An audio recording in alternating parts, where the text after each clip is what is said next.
நேற்று தூக்கத்தில் night 12:45க்கு night table ஃபேனுக்குள்ளே கையை விட்டாங்க. நான் விட்டதில் டேபிள் ஃபேனே நின்றுச்சு. ரொம்ப ஸ்பீடில் ஓடிக்கிட்டு இருந்தது, நின்றுச்சு. நான் தூக்கத்தில் லைட்டை ஆஃப் பண்ணதில் என்ன ஆயிடுச்சுன்னா, ரொம்ப அடிபட்டு ரத்தம் வர போதோ, தையல் போட போகிறோமோ, நம்ம ரக்ஷனை யார் பாப்பா? இதே கையால் தானே சாப்பாடு ஊட்டணும், பாத்ரூம் கழுவி விடணும், யார் இருக்கா அந்த குழந்தைக்கு அப்படின்னு சொல்லிட்டு ரொம்ப பயந்துட்டு, அதுக்கப்புறம் கழுவி பார்த்தா கையில் ஒரு கீரல் கூட இல்லை. முருகர் தான் காப்பாற்றினார். விடிஞ்சா செவ்வாய்க்கிழமை, முருகா என்னை எதில் இருந்தோ காப்பாற்றுற, இதுலேயும் நீ தான் காப்பாற்றுன்னு சொல்லிட்டு அப்போ தான் உசுன்னு படுத்தா. மணி 5 மணிக்கு திச்சா எழுப்புற, அம்மா தம்பி ஆகி போயிட்டாமா அப்படின்னு சொல்லிட்டு 5 மணிக்கு எந்திரிச்சு எப்படி பண்ணியிருக்கான் பார்த்தீங்களா? இது நான் அவனை குறை சொல்லணும்னு சொல்லலை, இப்படி தான் அவன் போவான். ஒரு நாளைக்கு 3 தடவை இப்படி தான் போவான். ஆனால் அன்டயத்தில் எப்போயாவது ஒரு டைம் இப்படி பண்ணிடுவான். அந்த மாதிரி பண்ணி பாப்பா மேலெலாம் அப்பி விட்டு, பாவங்க பாப்பா ரொம்ப பாவம். அவள் வயசுக்கு விளையாடுற வயசு, தூக்கத்தில் பாதி.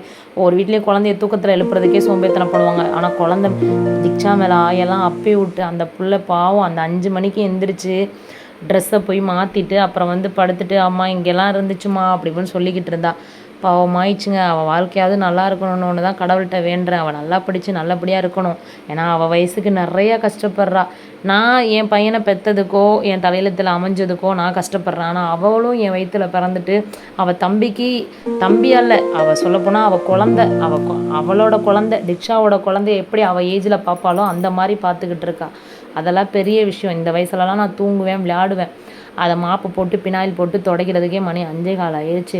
மீதி இருக்கிற எல்லா பெட்ஷீட்டையும் கொண்டு போய் பாத்ரூமில் போயிட்டு ஊற வச்சுட்டு, அதை அலசி கீழே தண்ணி ஊற்றிட்டு நெக்ஸ்ட் தண்ணி சோப் பவுட்ரு போட்டு திரும்ப ஊற வச்சுட்டு காலைல துவைச்சிக்கலாம் அப்படின்னு சொல்லிட்டு எல்லாத்தையும் ஊற வச்சுட்டு அப்புறம் திரும்ப நான் வீட்டுக்குள்ளே வந்துட்டு பிள்ளைங்களெல்லாம் படுங்க அப்படின்னு நான் சொன்னேன். இதில் நான் வந்தேன்னா ரக்ஷனை நான் குறை சொல்ல வரலை. எல்லார் வீட்லேயுமே ஒரு சைல்டு இப்படி இருந்தாங்கன்னா இப்படி தான் அவங்க இவ்வளோ கஷ்டப்படுவாங்க. ஆனால் பேசுகிறவா ஈஸியாக பேசும். அவளுக்கு என்ன செல்லில் சிரிக்கிறா, செல்லில் ஆடுறா பாடுறான்னு. ஆனால் நாங்கள் படுற கஷ்டம் கடவுளுக்கும் எனக்கு மட்டும்தான் தெரியும். அது பேசுகிற வாய் ஈஸியாக பேசிடும். அதை வாழ்ந்து பார்த்தா தான் தெரியும் அவங்களுக்கு கஷ்டம். ஒருத்தவங்கள பேச முன்னே ஃபஸ்ட்டு யோசிங்க. அதுக்கப்புறம் விடிஞ்சோடனே முருகருக்கு நன்றி சொல்லணும். எப்போயுமே செவ்வாய்க்கிழமை முருகருக்கு விளக்கு போடுவேன். பட் ஆனால் இன்றைக்கி ரொம்ப ஸ்பெஷல் நாள்னால் என்னென்னா, எனக்கு கையில் அடிபடாமல் பார்த்துக்கிட்டது முருகர் தான்ற மாதிரி எனக்கு ஒரு சின்ன மனசில் அந்த டைமில் தைரியம் வந்துச்சு.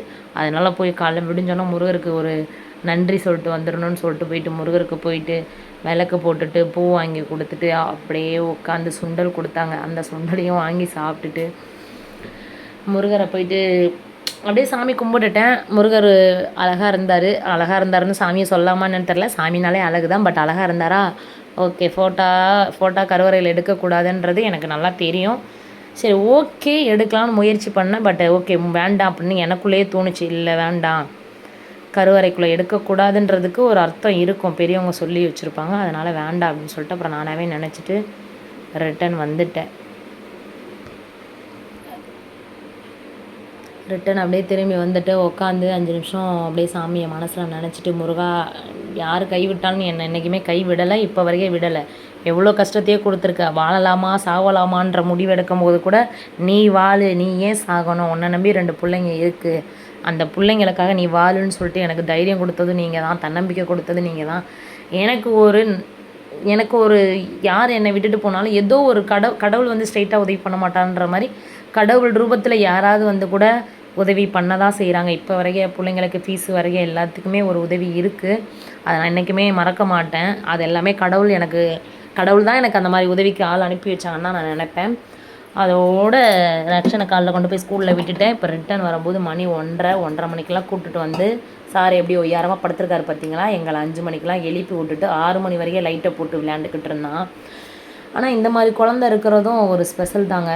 சொல்லுவாங்களே எல்லாருமே கடவுள்ன்றோம். ரக்ஷனுக்கு பல்லு வேற முளைக்குது. அந்த பல்லுக்கு எவ்வளோ பிரச்சனை தெரியுமா? எல்லா பல்லும் பூச்சி பல்லாகி அழுகி போய் இப்போ தான் ஒரு பல்லு வந்துக்கிட்டு இருக்கு. அது ரொம்ப சந்தோஷமாக இருந்துச்சு. இந்த மாதிரி குழந்தைன்றது ஒரு கடவுளுக்கு சமம் தான். ஆனால் என்னென்னா, கஷ்டத்தை மட்டுமே என் லைஃப்பில் கொடுத்துக்கிட்டே இருக்காரு. அதுதான் எனக்கு கொஞ்சம் வேதனை. பட் ஆனால் எந்த சூழ்நிலையுமே நான் என் 2 பிள்ளைங்களை விட மாட்டேன். நான் செத்ததுக்கப்புறம் வேணால் ரக்ஷன் லைஃப் மாறுமா என்னன்னு தெரியாது. ஆனால் நான் உயிரோடு இருக்கிறதோட்டி என் குழந்தைய எந்த வாயெல்லாம் ஹாஸ்டலில் சேரு இல்லை ஸ்பெஷல் சைல்டுன்னு எந்த வாயெல்லாம் குறை சொல்லிச்சோ அந்த வாய் முன்னாடி என் பிள்ளைங்களை நான் வளர்ப்பேன். இது வந்து நான் யாரையும் குறிப்பிட்டோ ஆதங்கத்திலையோ நான் பேசுகிற வார்த்தை கிடையாது. நான் ஓனாக அனுபவித்தது, அவமானப்பட்டது. நம்ம பிள்ளைய இப்படி ஒதுக்குறாங்களா? நம்மளும் ஒரு காலத்தில் நம்ம பிள்ளைய நம்ம நல்லா வளர்க்கணும்னு சொல்லி கனவோட பெற்ற குழந்தை தானே. இப்படி ஒரு சூழ்நிலை வந்துருச்சுன்னா இப்படி ஒரு உலகம் அப்படியே தலைகீழ மாறுமா? காசு பணத்தை பார்த்தா தான் மாறும்னு சொல்லுவாங்க. உடம்பு குறையல பார்த்துமா ஒரு உலகம் மாறும். ஆனால் மாறுன்றத மக்கள் நிரூபிச்சுக்கிட்டு தான் இருக்காங்க. அதான் ஒரு சில பேர் இந்த மாதிரி டிஃப்ரென்ஸாக பார்க்குற கண்ணை சொல்கிறேன். இப்படி வந்தால் ஐயோ குழந்த உச்சா போகுதுன்னு சொல்கிற வாயாக இருக்கட்டும், ஒரு டிஃப்ரென்ஸ் பார்வையை நம்ம குழந்தைங்க மேலே வைக்கிறதா இருக்கட்டும், எல்லாமே குழந்தைங்க தானே. யார் வாழ்க்கை யாருக்கு நிரந்தரம்னே தெரியாது. இன்றைக்கி நான் நல்லா இருப்பேன், நாளைக்கு நானே கை கால் விழுந்துருவேன், இல்லை ஏதோ ஆகும். என்னமோ எப்படியோ வேணாலும் உயிர் யாருக்கு வேணாலும் போகலாம்.